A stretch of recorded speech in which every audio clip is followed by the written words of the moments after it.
संस्कृति आईएएस के इस यूट्यूब चैनल पर आप सभी का स्वागत है। मेरा नाम है प्राची मिश्रा और आज हम बात करने वाले हैं दंड प्रक्रिया संहिता की धारा 82(1) के बारे में। मामला क्या है ये समझेंगे, क्यों सुप्रीम कोर्ट ने इस धारा को मेंशन किया और इससे संबंधित जो महत्वपूर्ण तथ्य हैं उनको डिस्कस किए। सबसे पहले देख लेते हैं कि न्यूज क्या थी। न्यूज थी no anticipatory bail to accused against whom non-bailable warrant and proclamation under section 82(1) CRPC is pending supreme court. ये उन्होंने बोला, ठीक है। उन्होंने बोला जो गैर जमानती वारंट है अगर वो किसी के ऊपर पेंडिंग है तो उस एक्यूज को नॉन अवेलेबल जो वारंट है वो नहीं जारी किया जा सकता है और इसी से संबंधित जो महत्वपूर्ण चीजें थी उनको डिस्कस करना है। तो देख रहे हैं सुप्रीम कोर्ट ने अपने एक निर्णय में कहा कि यदि किसी व्यक्ति के खिलाफ गैर जमानती वारंट और दंड प्रक्रिया संहिता की धारा 82(1) के तहत उद्घोषणा लंबित है तो उसे अग्रिम जमानत नहीं दी जाएगी। उसको जमानत, सबसे पहले ये समझ लेते हैं कि अग्रिम जमानत क्या होती है। देखिए, अग्रिम जमानत वो लोग प्रोसीड करते हैं आगे न्यायालय में जाके जिनको लगता है कि भविष्य में कहीं उनके कोई होता है ना, कई बार लोग जबरदस्ती जाकर के कंप्लेन कर देते हैं, कई बार लोग किसी को बदला लेना है किसी से या फिर उनको किसी वजह से प्रॉब्लम है किसी इंसान को तो उनके खिलाफ झूठी या इस प्रकार की एफआईआर दर्ज कर देंगे या फिर प्रॉब्लम क्रिएट कर देंगे। तो इस स्थिति में जिसको ऐसा खतरा रहता है तो वो ये क्या करता है कि पहले से अग्रिम जमानत के लिए अप्लाई करता है। उसके लिए कुछ महत्वपूर्ण पॉइंट्स होते हैं और जब अग्रिम जमानत दी जाती है उस व्यक्ति को तो न्यायालय द्वारा उसकी कुछ महत्वपूर्ण चीजें रखवा ली जाती हैं, जैसे कि उसका पासपोर्ट होता है, उसको बार बार डेली एक बार पेश होना पड़ता है चौकी में जाकर के, तो ये सारी चीजें करवाई जाती हैं। तो ये होता है अग्रिम जमानत के लिए लोग अप्लाई करते हैं तो वहां पर न्यायालय में जाना पड़ता है। तो इस प्रकार से चीजें होती हैं, तो इसी को हम मेंशन करेंगे। और यहाँ पे जो मामला है वो पटना हाई कोर्ट का है। पटना हाई कोर्ट में एक याचिका करता थे क्योंकि उनको अग्रिम जमानत नहीं दी गई, ठीक है। तो इस वजह से वो सुप्रीम कोर्ट पहुंच गए और वो पटना हाई कोर्ट के निर्णय को चैलेंज करने के लिए सुप्रीम कोर्ट गए थे कि इन्होंने मुझे अग्रिम जमानत क्यों नहीं दी आखिर। जहां पर पटना हाई कोर्ट कहता है कि इनके खिलाफ क्या था, जमानती वारंट जब जारी हुआ तब भी ये न्यायालय नहीं आए, गैर जमानती वारंट जब जारी हुआ तब भी ये न्यायालय में प्रस्तुत नहीं हुए और उसके पश्चात जब इनको घोषित अपराधी या भगोड़ा घोषित कर दिया गया तब भी यह इस उद्घोषणा के बावजूद न्यायालय में एक भी बार नहीं उपस्थित हुए आकर के। तो इस वजह से ये सीरियस कैंडिडेट नहीं लग रहे हैं, सीरियस नहीं है इन चीजों को लेकर के। तो इसी वजह से हाई कोर्ट ने, जो पटना हाई कोर्ट है, उन्होंने ये जो इनका गैर जमानती वारंट है उनको नहीं प्रदान किया था, ठीक है। आगे बात करते हैं, अपीलकर्ता ने पटना हाई कोर्ट में अग्रिम जमानत की अर्जी दायर की थी। पटना हाई कोर्ट ने अग्रिम जमानत की अर्जी को क्या कर दिया, खारिज कर दिया था। ये तो मामला था। आगे बात कर लेते हैं कि क्या चीजें हैं। जिसके बाद अपीलकर्ता द्वारा पटना हाई कोर्ट के आदेश के विरुद्ध सुप्रीम कोर्ट में जाना। सुप्रीम कोर्ट ने कहा कि अपीलकर्ता समन के बावजूद, जो समन भेजा जाता है जहां पर पेश होना होता है कोर्ट में आकर के, तो समन और जमानती वारंट प्राप्त करने के बावजूद ट्रायल कोर्ट के समक्ष जो है उपस्थित होने में विफल रहे हैं। उनको समन भी दे दिया गया, जमानती वारंट भी दे दिया गया, तब भी वो क्या था, न्यायालय में उपस्थित नहीं हो रहे थे।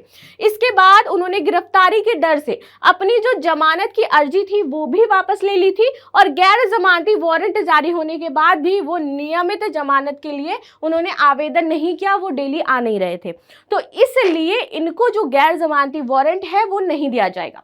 यह आश्चर्य दिखाता है कि वे गिरफ्तारी पूर्व जमानत के हकदार नहीं है, क्योंकि जो ये प्रोसीजर होता है उसको ये फॉलो नहीं कर रहे हैं कि उन्हें कोर्ट में पेश होना है, उसमें आकर के डेली अपने जो ट्रायल्स है उसमें खड़े होना है और वहां पर बातें बतानी है कि क्यों वो ये प्रोसीड कर रहे हैं, क्या मामला है, क्यों उनको जो गैर जमानती वारंट है वो दिया जाना चाहिए और क्यों नहीं दिया जाना चाहिए, ठीक है। तो इससे संबंधित जो प्रोसीडिंग्स होती हैं उसमें उपस्थित होना पड़ता है, ठीक है। तो ये वो भी नहीं कर रहे थे। इस प्रकार के जो प्रयोग है केवल असाधारण मामलों में ही किया जाना चाहिए। जो गैर जमानती वारंट किसी को दी जाती है वो कुछ असाधारण मामलों में दी जाती है और ये न्यायालय का विवेकाधिकार होता है कि न्यायालय किसको या देगा किसको नहीं देगा, ठीक है। और विवेक, न्यायालय के विवेक पर यह निर्भर करता है कि किन परिस्थितियों में हम इसका प्रयोग करें और किन परिस्थितियों में हम इसका प्रयोग ना करें। ऐसा कहना है सुप्रीम कोर्ट का कि ये क्या है, एक असाधारण शक्ति है। इसका उद्देश्य यह सुनिश्चित करना है कि शिकायतकर्ता की शिकायत या व्यक्ति जो प्रतिशोध को संतुष्ट करने के लिए किसी व्यक्ति को परेशान तो नहीं कर रहा है कि उसे प्रतिशोध लेना है या फिर उसको कोई प्रॉब्लम है इसलिए तो यह कार्य नहीं कर रहा है। इस को देखते हुए इस उद्देश्य से ये जो गैर जमानती वारंट है ये प्रदान किया जाता है न्यायालय के द्वारा। ठीक है, अग्रिम जमानत क्या होती है, चलिए इसको समझ लेते हैं। तो यदि कोई व्यक्ति जिसे अभी तक गिरफ्तार नहीं किया गया है और उसको लगता है कि निकट भविष्य में उसको गिरफ्तार किया जा सकता है, इसका संदेह है, तब वो आपके लिए जो जमानत वारंट है उसका आवेदन करता है। ठीक है, इस प्रकार जो जमानत होती है उसको अग्रिम जमानत के रूप में जाना जाता है। पहले से उसको क्या है, अग्रिम जमानत मिलनी चाहिए और पुलिस उस व्यक्ति को गिरफ्तार नहीं कर सकती है क्योंकि उसके पास क्या है, अग्रिम जमानत है। अग्रिम जमानत का जो संबंध है वो आपके प्रावधान दंड प्रक्रिया संहिता 1973 की धारा 438 में किया गया है कि किस प्रकार से हम अग्रिम जमानत ले सकते हैं। देखिए, केवल सत्र न्यायालय और जो उच्च न्यायालय है वही आपको अग्रिम जमानत दे सकते हैं और कोई भी न्यायालय आपको अग्रिम जमानत देने के हकदार नहीं होते हैं। ठीक है, अग्रिम जमानत की अर्जी के समय जो भी अग्रिम जमानत के लिए अप्लाई कर रहा है उसको वहां पर उपस्थित होना चाहिए। अगर वो उपस्थित नहीं होगा देन प्रॉब्लम होगी। अग्रिम जमानत देना न्यायालय का क्या है, विवेकाधिकार है। जैसे मैंने बताया कि ये उसका विवेकाधिकार है, उसके विवेक पर निर्भर करता है। अग्रिम जमानत देते समय न्यायालय कुछ शर्तें रखती है कि उसको क्या करना है, अपना पासपोर्ट जब्त करवाना पड़ेगा, देश छोड़ने पर प्रतिबंध होगा, वो कहीं बाहर नहीं जा सकते और डेली उसको पुलिस स्टेशन में पेश होना पड़ेगा वहां पर जो भी लोग हैं। ठीक है, दंड प्रक्रिया संहिता की धारा अब बात कर लेते हैं 82(1) के बारे में। तो यह प्रक्रिया संहिता की धारा 82 के तहत न्यायालय के ऐसे मामलों की उद्घोषणा जारी करता है जहां अदालत को यह विश्वास हो कि किसी व्यक्ति ने अपने खिलाफ जो जारी वारंट है उसके निष्पादन से बचने के लिए खुद को छुपाया है और यह फरार हो गया है, तभी आपका वारंट जारी किया है, जिसको हम भगोड़ा कहते हैं बेसिकली, कि भाग गए हैं और देश छोड़ करके चले गए, तो उसके लिए होता है। यह उद्घोषणा के माध्यम से न्यायालय उस व्यक्ति को किसी निर्दिष्ट स्थान या फिर आप उस समय पर उपस्थित होने के लिए कहती है कि उसको यहाँ पर उपस्थित होना है, इस समय उपस्थित होना है, और देन ये आदेश दिए जाते हैं।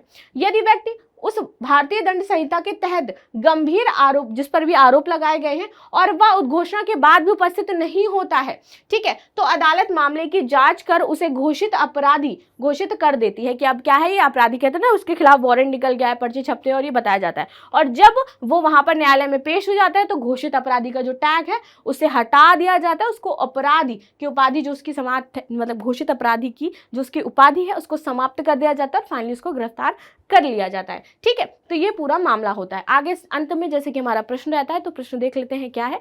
प्रश्न है कि निम्नलिखित में से कौन सा अग्रिम जमानत से संबंधित है।